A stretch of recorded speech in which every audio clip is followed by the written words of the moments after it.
There's something both mysterious and sacred about the bond between twin flames. It's not like any other kind of love. It doesn't fit into ordinary timelines or follow predictable rules. It stretches the soul and bends the ego. And most of all, it teaches us to love without needing to possess. When separation occurs between twin flames, it can feel like a heartbreak that words cannot explain. There's grief, confusion, and a longing so deep it aches in the chest. But even in this space of distance, the love between you is not gone. It's simply changing form. What many divine feminines discover is that even in separation, there is a powerful way to continue loving, not just passively, not just in hope, but actively. And that is by learning to speak the divine masculine's love language. This is not about chasing. It's not about fixing or waiting around. It's about becoming so aligned with your own soul that the energy you hold becomes an open invitation, not a demand, for his return. Let's explore how to speak his love language in a way that goes beyond words, a way that touches his spirit, even if you haven't spoken in weeks, months, or even years. Number 1, speak through stillness and trust. The first love language of the divine masculine is not action, it is energetic stillness. When he pulls back, the instinct may be to do something. Reach out, get clarity, ask for answers. But often his soul doesn't respond to movement. It responds to the quiet power of presence. This means learning how to stay grounded in your own energy, even when he goes silent. Stillness doesn't mean doing nothing. It means refusing to act from fear or anxiety. It means learning to sit with the discomfort without trying to control the outcome. When you hold your center, when you trust instead of chase, he feels it. Even if he doesn't understand it logically, his soul senses your shift. The neediness that once overwhelmed him disappears. He doesn't feel pressured to respond. And paradoxically, that freedom often becomes the very thing that calls him closer. To speak his love language through stillness, begin by anchoring yourself daily. Breathe deeply. Place your hand over your heart. Remind yourself that you are safe, that you are enough, that the bond between you is not dependent on physical proof. Practice the art of waiting, not with tension, but with trust. Trust that your love has already reached him. Trust that he is doing his work, even if it's invisible to you. Speak to his soul in the silence. He can hear you. Number 2, speak through respect for his process. The divine masculine doesn't grow through pressure. He grows through freedom. And one of the most powerful ways you can love him is by respecting his journey, even when it makes no sense to you. In separation, it's easy to assume he's doing nothing, that he's forgotten, that he doesn't care. But often, the truth is that he is facing battles you cannot see. His growth may be slower, quieter, and less visible, but that doesn't mean it's not happening. To speak his love language, you must honor the path he's on without needing to interfere. This is especially hard when you feel emotionally open and spiritually awakened, and he appears shut down or disconnected. But part of unconditional love is allowing him to be exactly where he is without trying to change him. Respecting his process means releasing the urge to compare your timelines. It means understanding that he may need to fall apart in ways you never will. That he might go through detours and distractions and shadows that seem like setbacks, but are actually necessary steps in his awakening. What does this look like in practice? It means not stalking his social media or analyzing every move. It means refusing to send energy from a place of fear or doubt. It means blessing his journey, even when it breaks your heart. When you do this, something subtle but powerful happens. He begins to feel safe. Not intellectually, but emotionally. His soul starts to sense that he can come home when he's ready. Not to someone who will punish him for the time he took, but to someone who saw his potential all along. That kind of safety is rare. It's the kind of love that liberates, and he feels it, even from afar. Number 3, speak through emotional mastery.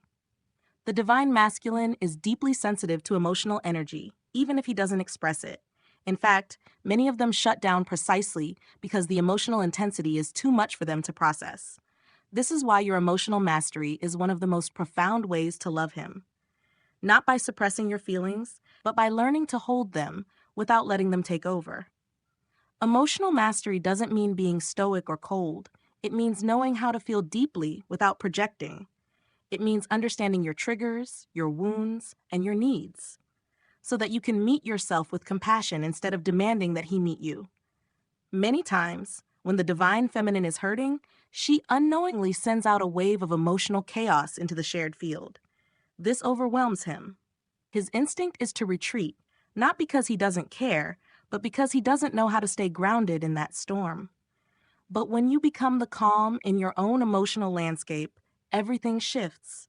He starts to feel your love not as pressure, but as peace. He begins to associate you with safety, with softness, with presence. This kind of emotional maturity is magnetic. It speaks his love language fluently. It says, I can feel everything, but I don't need you to fix it. I am whole in myself, and I still love you. Start by noticing your emotional patterns. What stories do you tell yourself when he doesn't respond? What fears rise up? What do you need in those moments? And how can you give that to yourself first? This self-holding is not weakness. It's the strongest form of love there is. And he will feel it like a gentle current beneath the surface, drawing him back to the one place he doesn't have to defend himself. Number 4. Speak through self-devotion. Nothing speaks louder to the divine masculine than a woman who is deeply in love with her own life. When you devote yourself to your joy, your purpose, your passions, you send a clear message across the energetic field, I am already full. And that fullness is what his soul is drawn to. Not neediness, not loneliness, but radiance. A woman who shines not because she's trying to impress him, but because she knows her light has value, with or without him beside her. In separation, your most powerful act of love is not waiting, it's rising. Not to prove a point, but because your soul deserves nothing less. Self-devotion means doing the things that make you come alive. It means reconnecting with your creativity, your body, your inner child. It means showing up for your healing, not to hurry union, but because you are worthy of wholeness now. When the divine masculine sees you thriving, not faking it, but truly glowing, something stirs inside him. He remembers who he is. He remembers the connection. But more than that, he begins to feel safe coming closer. Because your joy doesn't threaten him. It inspires him. So go paint, dance, learn something new, travel, start a project, get curious about your own becoming. Every time you choose yourself, you love him more purely because your love is no longer coming from lack. You are no longer holding your breath, waiting for him. You are living. And that life force, that wholeness, that devotion to yourself, it speaks to him in a way words never could. Number 5, speak through unconditional vibration. The deepest love language of the divine masculine is unconditional presence. It's a love that doesn't pull away when he falters, a love that holds steady even when there's no reply.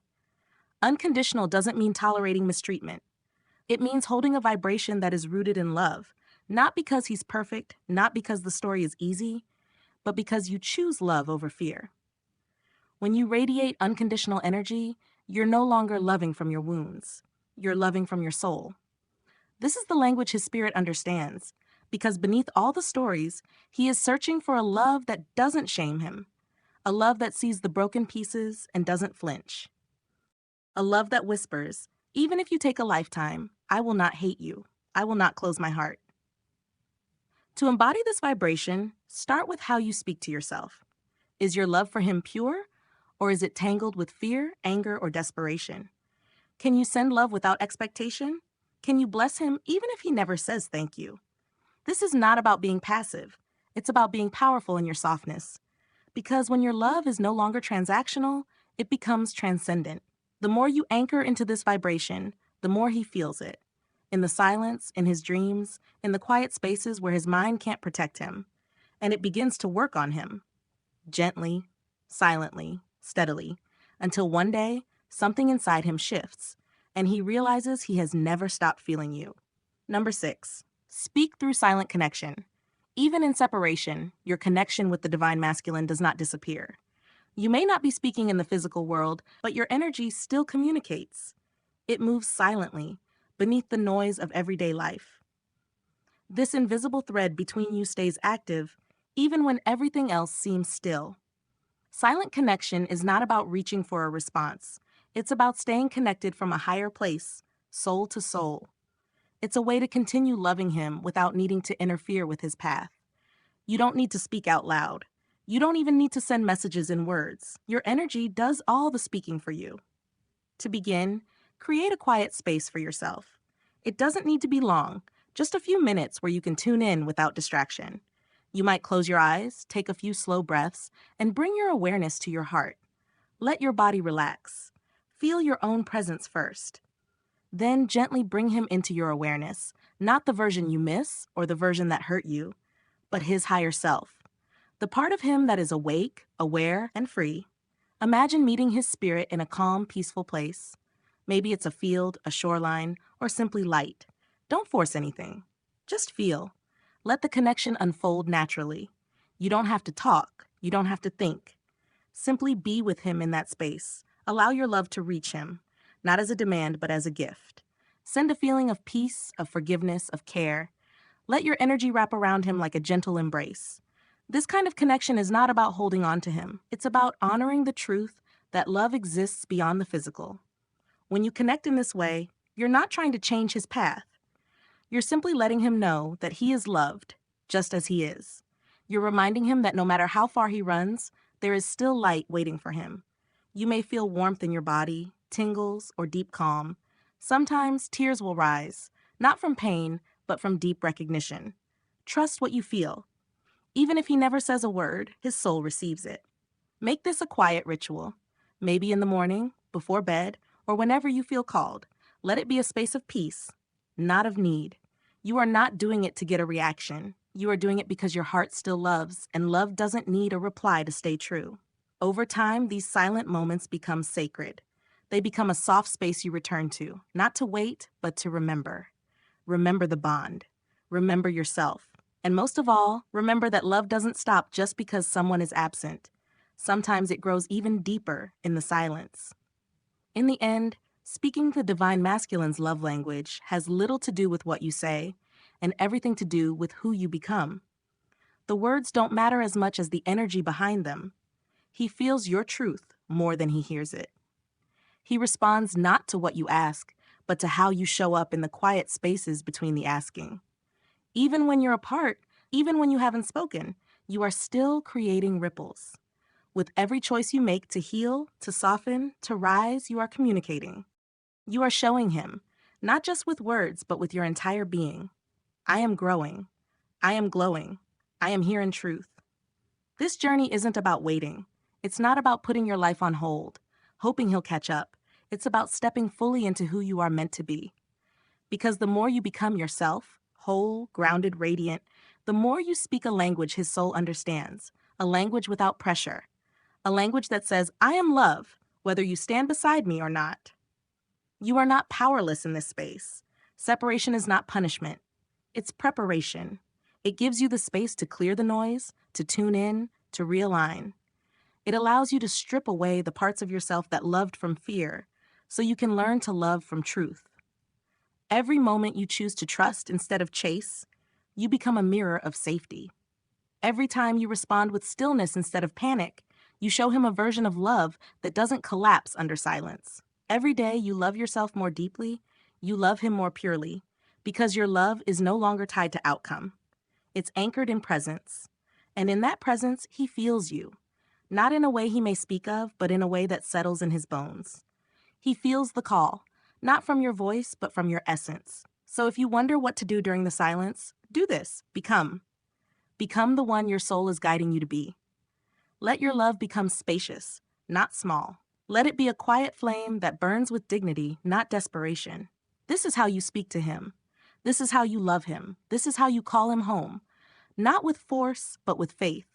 Not with fear, but with fullness. He may not say it. He may not even fully understand it. But his soul is listening. His heart is remembering. And one day, when he is ready, it won't be your words that lead him back. It will be your energy.